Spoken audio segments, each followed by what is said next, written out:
à tous, voilà pour le sommaire de cette édition. Avant de développer ces titres, sachez qu'une Française de 23 ans radicalisée a été arrêtée à Montpellier. À son domicile, les policiers ont découvert un faux ventre de femme enceinte qui lui aurait permis de cacher des explosifs. Bonjour Myri Maman, alors cette découverte ne s'est pas faite vraiment par hasard.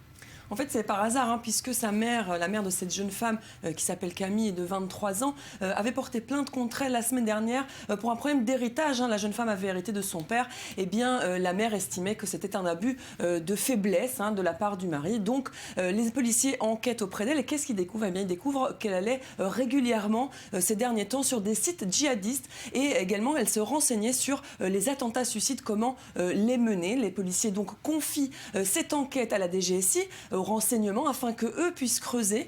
Ils ont donc décidé de perquisitionner chez elle. On découvert donc ce faux ventre qu'elle a acheté sur Internet, qui était vidé de son contenu. Elle avait tapissé l'intérieur de ce faux ventre de papier aluminium, ce qui aurait pu lui permettre de se promener avec une bombe indétectable et être, elle, déguisée en femme enceinte.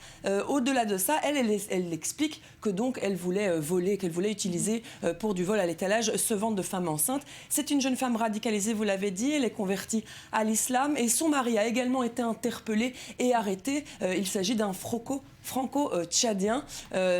Pour l'instant, on est évidemment au stade des investigations. La personne est entendue et si ça se confirme, eh bien c'est de nouveau un nouvel projet d'attentat qui a été déjoué en France. Une affaire d'héritage donc qui aurait peut-être mené à empêcher un nouvel acte terroriste. Merci beaucoup Myri Maman. Et pour faire face à cette